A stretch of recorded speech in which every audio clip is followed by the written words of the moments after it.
अज्ञानं तिमिरान्धस्य ज्ञानाञ्जनशलाकया चक्षुरुन्मिलितं येन तस्मै श्रीगुरवे नमः। श्रीचैतन्यमनोभीष्टं स्थापितं येन भूतले स्वयं रूपकदा मह्यं ददाति स्वापदान्तिकम्।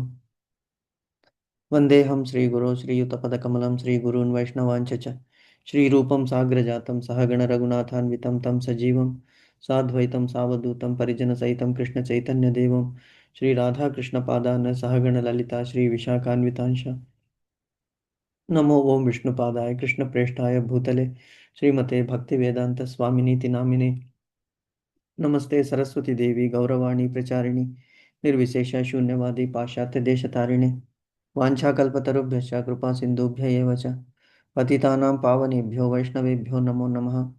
नमो महावदान्याय कृष्णप्रेमप्रदायते कृष्णाय कृष्णचैतन्य नाम्ने गौरत्विषे नमः।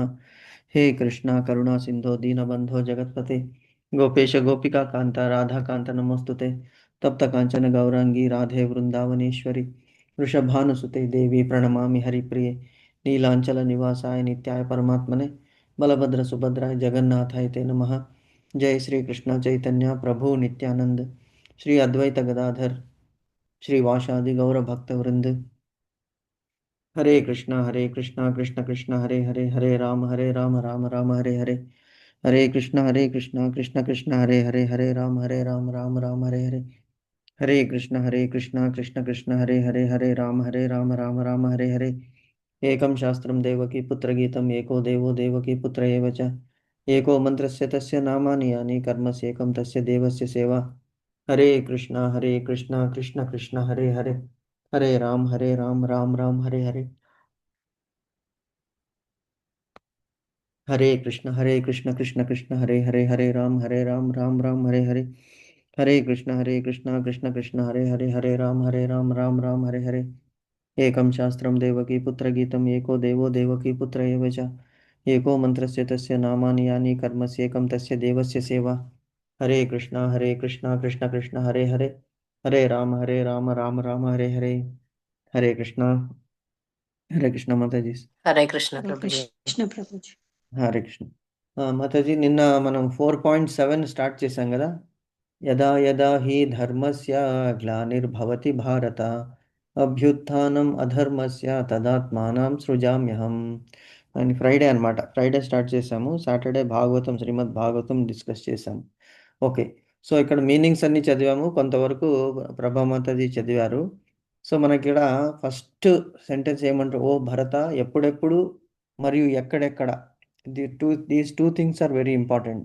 అంటే యదా యదా అనే దానికి మీనింగ్స్ అన్నమాట. యదా అని ఫస్ట్ దానికి అంటే ఎప్పుడెప్పుడు, అంటే at any point of time. ఎక్కడెక్కడ అంటే ఎప్పుడు ఎక్కడ, అంటే అన్ని చోట్ల ఒకే విధంగా ఉండకపోవచ్చు. ఎందుకంటే విశాలమైనటువంటి విశ్వంలో అప్పుడప్పుడు ఒక్కొక్క దగ్గర ఒక్కొక్క విధంగా పరిస్థితులు పరిణమిస్తూ ఉంటాయన్నమాట. ఒక దగ్గర మనకి ఇప్పుడు భారతదేశం తీసుకున్నాము. భారతదేశంలో ఏమిటి ఎంతో కంపేర్ టు అదర్ కంట్రీస్ శాంతి అనేటువంటిది చాలా మనం చూస్తున్నాము. ఇప్పుడు ఎన్నో వార్స్ జరుగుతున్నాయి. రష్యా యుక్రెయిన్ వార్ ఉంది, తర్వాత పాలెస్టీన్ వార్ జరుగుతుంది. So many things are happening comparatively. అంటే ఏమిటి అంటే అక్కడ అధర్మం అనేటువంటిది ఎక్కువ ఎక్కువ మనకి కనిపిస్తున్నదన్నమాట. కొంతవరకు మనకి ఇప్పుడు స్టేబుల్. ఇక్కడ మనలో కూడా మనం లాస్ట్ ఇయర్ చూసాము. ఎలాగా అంటే ఎన్నో ఏమిటి విద్రోహ సంఘ విద్రోహ శక్తుల వలన మనకి కాశ్మీర్ దేశంలో చూసాము, ఒక యాత్రికుల మీద దాడి జరిగింది. దానికి ప్రతీకారం కూడా తీసుకున్నాం.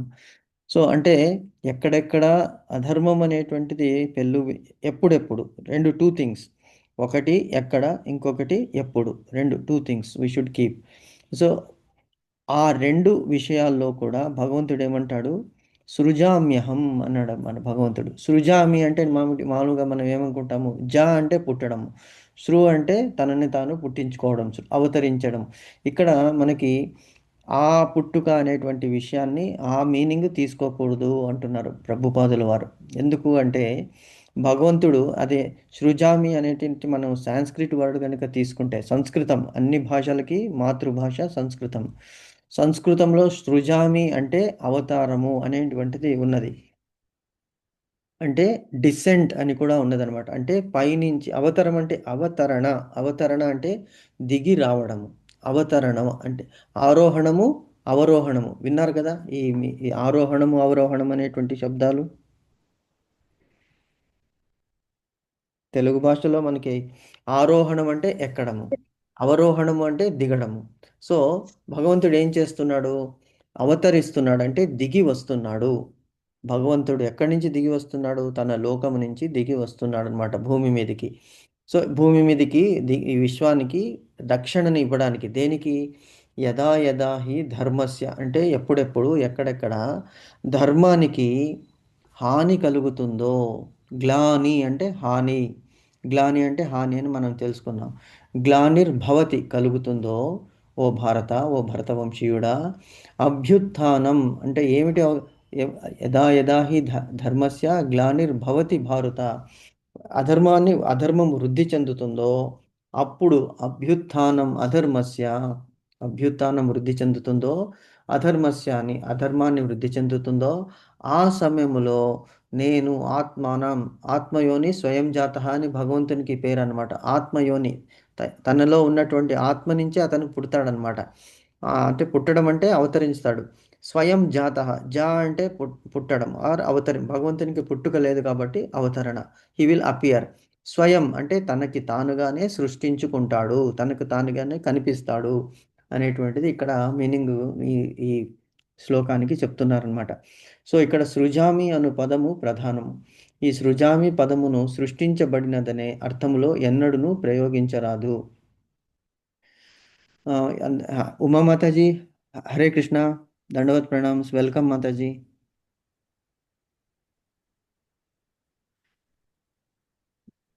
వినిపిస్తుందా మాతాజీ? హరి బోల్. హరి బోల్. హరి బోల్ మాతాజీ, వెల్కమ్ వెల్కమ్. హరి బోల్, చాలా రోజులకి. కృష్ణ. హరే కృష్ణ. హ్యాపీ హ్యాపీ బోల్ మాతాజీ. కృష్ణ. హరే కృష్ణ కృష్ణ. మాతాజీ. ఓకే మాతాజీ, వీఆర్ హరి బోల్ మాతాజీ. వీఆర్ డిస్కసింగ్ 4 ఏమిటది 4.7. మీకు కనిపిస్తుంది కదా మాతాజీ స్క్రీన్లో? కనిపిస్తుంది. హరి బోల్ మాతాజీ.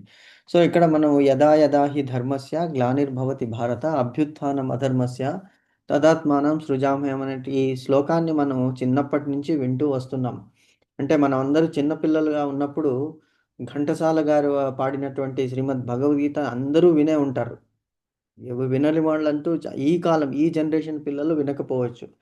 ఇప్పుడు కూడా ఆ భగవద్గీత అనేటువంటిది వేరే ఒక సందర్భంలో ప్రయోగిస్తారు. అంటే కొంతమంది they feel that it is only use that at that point of time. కానీ కాదు. Bhagavad Gita is manual for our life. So ఈ శ్లోకము అంత ప్రసిద్ధి చెందింది. యథా యథా హి ధర్మస్య గ్లానిర్భవతి భారత అభ్యుత్థానం అధర్మస్య తదాత్మానం సృజామ్యహం. అంటే భగవంతుడు ఎక్కడెక్కడ ఎప్పుడెప్పుడు అధర్మం వృద్ధి చెందుతుందో అక్కడ తనను తాను సృజామ్యహం అంటే అవతరిస్తాడు. అంటే he will descend from the గోలోకధామము. గోలోకధామము అది ఎప్పుడు అంటే మనం చూసే ఉంటాము. బ్రహ్మదేవుడు తన తన దగ్గరికి వచ్చినటువంటి ఈశ్వరుడు, తర్వాత మిగతా దేవతలందరూ కూడా భూమి మీద భూభారం ఎక్కువైనప్పుడు బ్రహ్మదేవుని దగ్గరికి వెళ్తారు. అంటే డైరెక్ట్గా భగవంతుని దగ్గరికి వెళ్ళలేరు ఎవరు కూడా. అండ్ భగవంతుడు కూడా అందరికీ ఎప్పుడు పడితే అప్పుడు కనిపించడు. కొంతమందికి అది బ్రహ్మదేవునికే వినిపించేట్టు ఒక్కొక్కసారి మాట్లాడతాడు. అతని అనుగ్రహం ఉంటే అందరి దేవతలకి కూడా అతను దర్శనాన్ని ఇస్తాడనమాట. అంటే భగవంతుని దర్శించడము, చూడడం అనేటువంటిది it is very very difficult. కేవలం శబ్దముతో ఒక్కొక్కసారి భగవంతుడు వినిపిస్తాడనమాట. అది కూడా బ్రహ్మదేవునికి మట్టుకే వినిపించేటట్లు.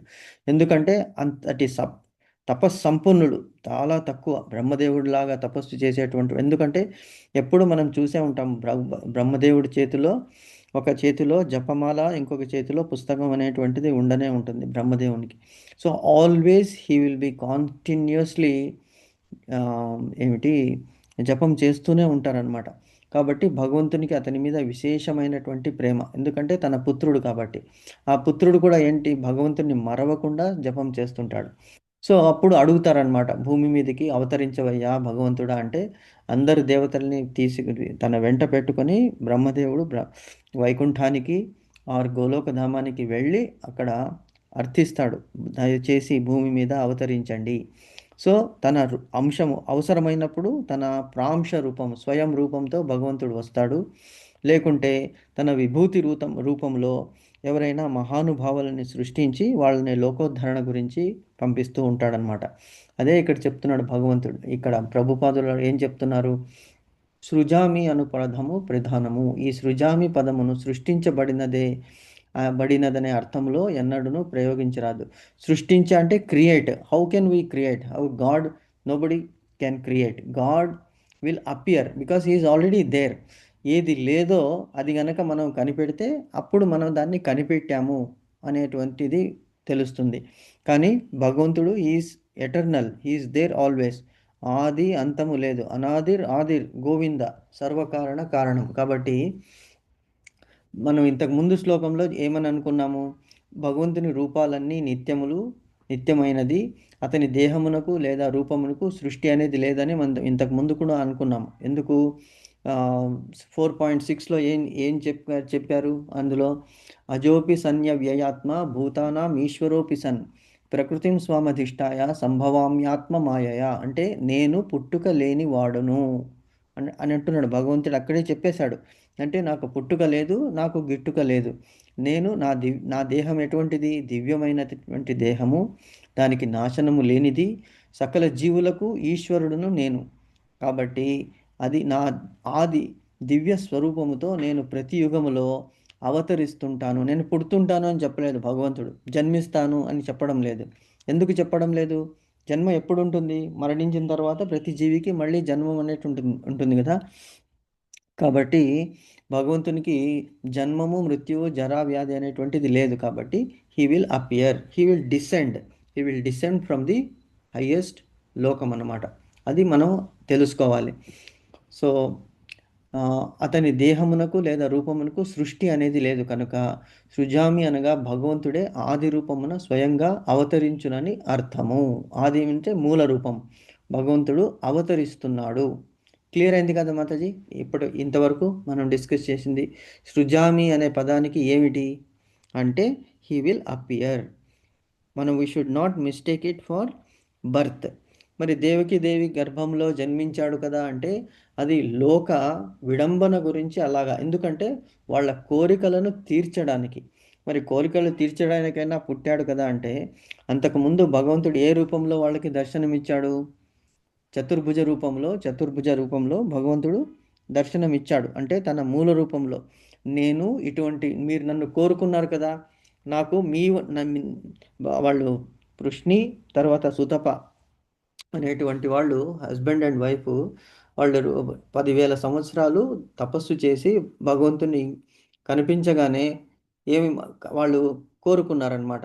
నీలాంటి పుత్రుడు కావాలి, నీలాంటి పుత్రుడు కావాలి, నీలాంటి పుత్రుడు కావాలని 3 సార్లు అడిగారనమాట. సో అప్పుడు భగవంతుడు తథాస్తు అన్నాడు. అంటే 3 సార్లు మీకు బిడ్డగా నేను పుడతాను. మరి భగవంతుని లాగా అంటే there can be nobody like God. God has to be himself. అంటే తన లాగా ఉండేటువంటి వాళ్ళు ఎవరూ లేరు. తన లాగా అంటే ఈక్వల్గా ఉండాలి. So there is nobody equal to him, there is nobody above him. కాబట్టి తనని తానే వాళ్ళ కోరికలకి అనుసారంగా వాళ్ళకి బిడ్డలాగా పుట్టాడనమాట. కానీ అది జన్మ. ఇది జన్మ అనేది కాదు, అది అవతారము అనేటువంటిది మనం తెలుసుకోవాలి.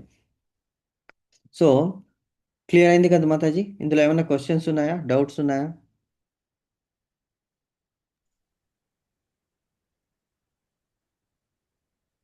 హరి బోల్. లేవు ప్రభుజీ.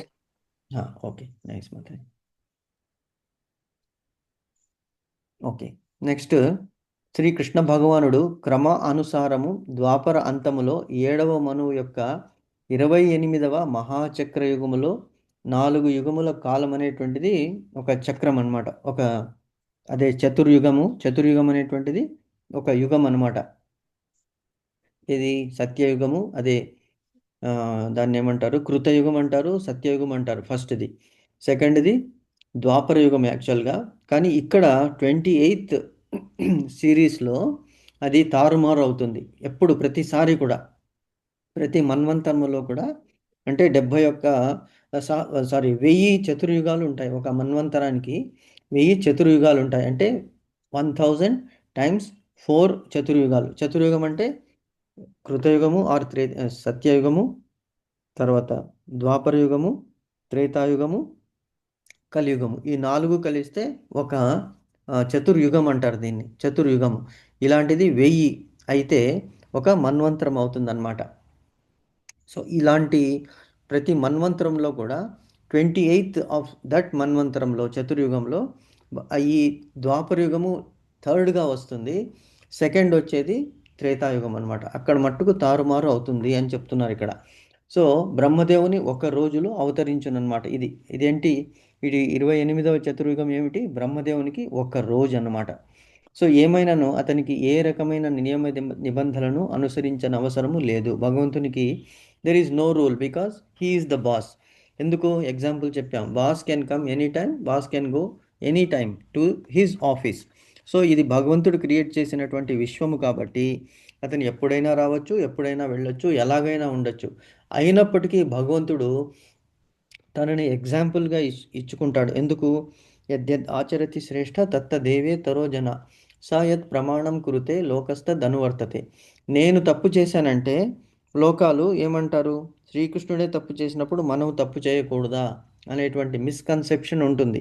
కాబట్టి నేను ఏది చేసినా తప్పు అనేటువంటిది చెయ్యను. నేను ఏది చేసినా కూడా అది లోకానికి ఒక ఎగ్జాంపుల్గా నేను సెట్ చేస్తాను అనేటువంటిది చెప్తున్నాడు. సో మనం ఇక్కడ మన భగవంతుడు శ్రీకృష్ణుడు మరి వెన్న దొంగిలించాడు, రాసలీల ఆడాడు కదా, మరి చోరుడు జారుడు కదా అంటే నో. బికాస్ అంటే ప్రతిసారి ఎందుకు ఇది చెప్తున్నామంటే ఈ కాన్సెప్ట్ మనకి హృదయంలోకి వెళ్ళిపోవాలి అని మనం రిపీట్ చేస్తున్నాం. మాటి మాటికి మనం ఎందుకు చెప్తున్నాము అనేటువంటిది.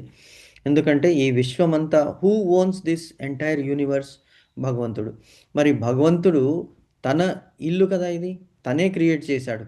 సో తనే క్రియేట్ చేసి ఈ అగ్రికల్చర్ ప్రోడక్ట్స్ కానీ, భూమి మీద ఈ పంచభూతాలు కానీ, దాని ద్వారా భూమి నుంచి వచ్చేటువంటి పంటలు, పంటల నుంచి ఆవుల నుంచి వచ్చేటువంటి పాలు, వెన్న, పాలు, పెరుగు, తర్వాత మీగడ, వెన్న, నెయ్యి అన్నీ కూడా భగవంతుడికి. సో భగవంతుడు తన ఇంటిలో సృష్టించినటువంటి వస్తువు తను తీసుకుంటే తను ఎలాగ చోరుడవుతాడు? So he can never be a thief. Second, ఇంకో జారుడు అంటే భగవంతుడు యోగేశ్వరుడు, అతనికి ఎవరితోనూ అవసరము లేదు, సంబంధం లేదు. ఈ యోగీశ్వరులు మునులు అందరూ కూడా కోరుకున్నారు కాబట్టి నీ అంగ సంగము కావాలి అంటే నీ ఆలింగనము కావాలి మాకు అంటే రామావతారంలో భగవంతుడు ప్రామిస్ చేశాడు, నేను కృష్ణావతారం తీసుకుంటాను, అప్పుడు మీ అందరూ చేసినటువంటి తపస్సుకి మీరు గోపిక గోపికలుగా పుట్టండి, అప్పుడు మీ అందరికీ నేను నా కౌగిలిని అందిస్తాను అనేటువంటి ప్రామిస్ చేశాడు. కానీ భగవంతునికి అది అవసరం లేదు. హీ ఈజ్ యోగేశ్వరుడు, అతనికి అసలు ఎవరితోనూ ఏమీ సంబంధం లేదు. మనం అందుకే అంటాము, పత్రం పుష్పం ఫలం తోయం యోమే భక్త్యా ప్రయచ్చతి. మీరు ఏది ఇచ్చినా కూడా నేను తీసుకుంటాను. ఒకవేళ లేదు కృష్ణ ఇవాళ ఇంట్లో ఏమీ లేదయ్యా, కేవలము ఈ తులసి ఆకున్నది, దీంతో నువ్వు సంతృప్తి పడంటే ఓకే. ఎందుకంటే అతనికి ఆకలి దప్పులు లేవు, మనకే ఆకలి దప్పులు.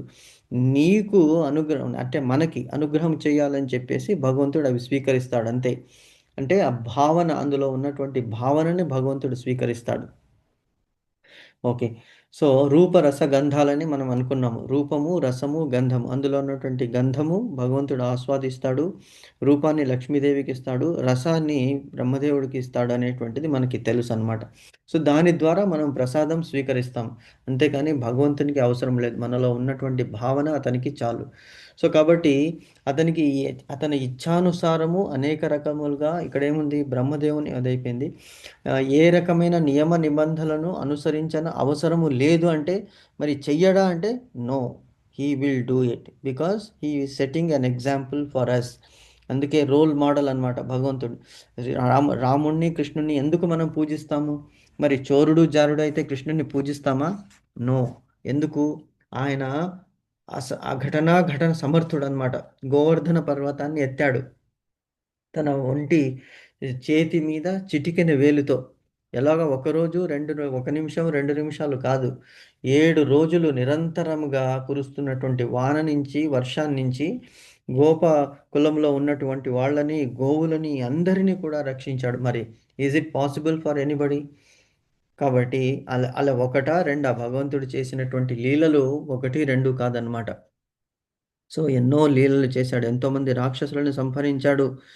సో భగవంతుడు అందుకే we should never compare ordinary human beings with the almighty. అయినప్పటికీ కూడా తను నిర్దేశించినటువంటి కర్మలు తప్పకుండా చేశాడు. అంటే చేసి ఎగ్జాంపుల్ మనకి చూపించాడు. ఎలాగా మనకి తన ఫ్రెండ్ అయినటువంటి సుధాముని ఆహ్వానించి అతనికి ఎలాగ ఫ్రెండ్‌తో నడుచుకోవాలి, ఎలాగ రాయబారిగా నడుచుకోవాలి, ఎలాగ సారథిగా ఉండాలి, ఎలాగ సేవకుడిగా ఉండాలని రాజసూయ యాగంలో వచ్చిన అతిథుల అందరి విస్తరి ఆకులు అతను తీశాడు. తరువాత శుభ్రం చేశాడు. గుర్రాలని కడిగాడు. మరి ఇవన్నీ అవసరమా? మరి భగవంతునికి చేయడానికంటే ఆయా రోల్‌కి అనుసారంగా అతను పనులన్నీ నిర్వహించాడు. అందుకే డ్యూటీ అనేటువంటిది మనము డ్యూటీలో పైన, కింద, పెద్ద, చిన్న అనేటువంటి భావన లేదు. ప్రతి ఒక్కటి అది మనం భగవంతునికి ఆహ్, కర్మమే అనేటువంటి విధానంగా మనం నడుచుకోవాలనమాట. సో, భగవంతునికి అర్పణం చేయాలి ఏ పని చేస్తున్నా కూడా అనేటువంటి ఎగ్జాంపుల్ అతను చెప్పాడు. ఓకే. ఆహ్, ఎందుకు ఇక్కడేమంటున్నాడు? అతనికి నియమ నిబంధనలు అనుసరించవలసిన అవసరం లేదు. ఎందుకు అంటే, అతడు తన ఇచ్ఛానుసారము అనేక రకాలుగా నడుచుకొనుటకు సర్వస్వతంత్రుడై ఉండెను. He is independent. He is not depending on anybody. So, he need not bother about any rules or regulations అంటున్నారు. కనుకనే అధర్మము ప్రబలి, వాస్తవ ధర్మమునకు హాని ఏర్పడినప్పుడు అతను తన సంకల్పానుసారము అవతరించును. మరి ఇది ఎందుకు ఇట్లా చెప్తున్నారండి? అతనికి రూల్స్ అండ్ రెగ్యులేషన్స్ లేవు, అప్లికబుల్ కాదు, సర్వస్వతంత్రుడు. ఎప్పుడైతే అధర్మము ఎక్కువవుతుందో అప్పుడు తన సంకల్పం ప్రకారం అవతరిస్తాడు. అంటే ఎప్పుడు అవతరించాలి అని అనుకుంటే అప్పుడు అవతరిస్తాడు అనేటువంటి మీనింగ్ ఇక్కడొస్తున్నది. అంతేనా?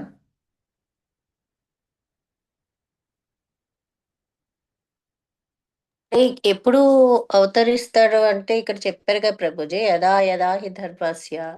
కరెక్ట్.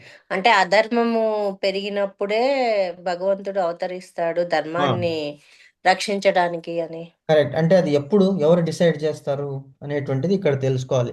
మనం అంటుంటాం, అబ్బబ్బా! లోకంలో ఎంతటి అన్యాయం అయిపోతుంది. భగవంతుడు ఉన్నాడా? చూస్తున్నాడా? చూస్తే ఇంత అన్యాయాలని ఇప్పుడు అనుకుంటాం కదా! మనం ఎన్నో సార్లు అనుకుంటుంటాం. ఇప్పుడు ఈ కలియుగంలో కూడా మనం ఇలా ఇన్ని ఘోరాలు జరుగుతున్నాయి, ఇన్ని హత్యలు జరుగుతున్నాయి, ఇన్ని అక్రమాలు జరుగుతున్నాయి. ఇంతమంది ప్రజల సొత్తును అపహరిస్తున్నారు అనేటువంటి అన్ని హక్కులు కూడా కొంతమంది ఆహ్, మా మా మానవులకి సహజమైనటువంటి హక్కులు దొరకడం లేదు అనుకుంటుంటాం కదా మనము. అంటే అది పరమాత్మ ఇచ్ఛానుసారమే అవతరిస్తారు కదా కరెక్ట్. ప్రభుజీ. అంటే, అవును మాతాజీ. ఇప్పుడు మనం చూసాం గదా! ఇప్పుడు ఎన్నో మనం మూవీస్‌లో గూడా చూసాము, సీరియల్స్‌లో గూడా చూస్తుంటాము. అక్కడ తపస్సు చేసుకున్నటువంటి సాధువులని ఎలాగా రాక్షసులు వచ్చి వాళ్ళ యజ్ఞాలని ధ్వంసం చేసి, వాళ్ళందరినీ నరికి సంహరించి ఎంత చేశాడో అది మనం చూస్తే ఇప్పుడు మనము చూస్తున్నది ఏమీ లేదనమాట. అంటే భగవంతుడు హీ హాస్ టు థింక్, ఓహో! ఎంత అంటే అందుకే పాపం అనేటువంటిది పండాలి అంటారు గదా! ఎలాగైతే శిశుపాలునికి 100 తప్పులు చేసేంత వరకు భగవంతుడు క్షమించాడు. అలాగే he will give a long rope for the people and finally he will descend. ఎప్పుడు అవతరించాలి? అందుకే కలియుగంలో కల్కి భగవంతుడు అవతరిస్తాడు. మరి రామావతారంలో రామావతారంలో విశ్వామిత్రుని వెంట వెళ్ళి ఆ యజ్ఞాన్ని రక్షించడానికి, తాటక తర్వాత మారీచాదులని సంహరించడానికి, అలాగే 14,000 మంది రాక్షసులని ఆ దండకారణ్యంలో సంహరించి ఒంటి చేత్తో, అలాగే రావణుడంతటి వాడిని, అంటే ఈశ్వరునితో వరాలు పొందాడతను. తనకి మరణం అనేటువంటిది లేదు. తనకి ఎంతమంది రాక్షసులని రామచంద్రుడు తన కపి సైన్యంతో సంహరించాడు. అంటే ఫర్ ఎవ్రీ అని కావాలంటే ఎప్పుడైనా ఆయన చేయొచ్చు. కానీ మానవ అవతారంలో తన ధర్మాన్ని నిలబెట్టుకుంటూ మితి అతిక్రమించకుండా అది ఎగ్జాంపుల్ చూపించాడనమాట. సో అలాగే భగవంతుడు ఏంటంటే he will take the opportune time. ఏ టైంకి ఏ టైంకి ఏది చేయాలో అందుకే అన్నారు ఈ భగవాన్కి దేర్ హై అంధేర్ నహి అంటారు. హిందీలో ఏమంటారంటే మీకు హిందీ అర్థమవుతుంది అనుకుంటాను, లేకుంటే చెప్తాను. భగవాన్ అంటే భగవంతుని దగ్గర భగవాన్కి దేర్ హై, దేర్ అంటే లేట్ ఉండొచ్చు, బట్ అంధేర్ నహి అంటే చీకటి అనేటువంటిది లేదు. ఎందుకంటే భగవంతుడే వెలుగు అన్నమాట. అంతే అనుకుంటాం కదా మనం. అజ్ఞానం తిమిరాంధస్య జ్ఞానాంజన శలాకయ అంటే అజ్ఞానం అంటే మన అంధకారం నుంచి పాలద్రోడ దోలడానికి జ్ఞానం అనేటువంటి అంజని అంటే క్యాండిల్ అంటే లైట్ అనేటువంటిది ఇచ్చేటువంటి వాడు భగవంతుడు. కాబట్టి హీ విల్ డిసైడ్ ఏమని తన సంకల్ప అనుసారము అవతరించును. ఎప్పుడు he will decide when he has to. మరి ఎగ్జాంపుల్ కూడా ఉన్నది మనకి. ప్రహ్లాదుడు హిరణ్యకశిపుడు అన్ని ప్రాబ్లమ్స్ క్రియేట్ చేసినప్పుడు భగవంతుని వేడుకుంటారనమాట. హిరణ్యకశిపుడు హిరణ్యాక్షుడు వీళ్ళు బేసికలీ జయ విజయులు, భగవంతుని సేవకులే. కానీ ఆ ఆ, మునుల శాపం వల్ల భూమి మీద రాక్షసులై అవతరించారు. సో బ్రహ్మదేవుడు మొరపెట్టుకున్నప్పుడు బ్రహ్మదేవుడు మిగతా దేవతలందరూ కూడా భగవంతుడు అన్నాడు, వీడు ఇన్ని తప్పులు చేస్తున్నాడు హిరణ్యాక్షుడు, కానీ హిరణ్యకశిపుడు ఎప్పుడైతే నా భక్తునికి హాని కలిగిస్తాడో అంటే అంతవరకు వెయిట్ చేయండి అని ఇండైరెక్ట్గా చెప్పేశాడు కదా భగవంతుడు. ఎందుకంటే అతని పాపము కూడా పండాలి. అంటే మరి ఇంతమంది ఆ టైంలో ఋషులు మునులు అందరూ ఉన్నారు కదా, మరి వాళ్ళని రక్షించవద్దా అంటే ఎవరెవరి కర్మల అనుసారంగా వాళ్ళు ఆ కర్మలని అనుభవించాలన్నమాట. అంటే వాళ్ళు అంతకు ముందు ఎంతో పుణ్యం చేసుకుని ఉంటారనమాట. ఆ పుణ్యం అంతా ఈక్వల్ అయిపోవాలి ఈ పాపం వలన ఈ ఈ ఈ ఈ ఈ జన్మలో. సో కాబట్టి వాళ్ళు కొంతమంది ఆ టైంలో they will be used as sacrificing agents అన్నమాట. ఎలాగైతే మనము యజ్ఞంలో ఇప్పుడు సమిధలని వేస్తాము, పచ్చి సమిధలని వేయము కదా. పచ్చి సమిధలు అంటే ఏమిటి? ఉమ్, ఆ,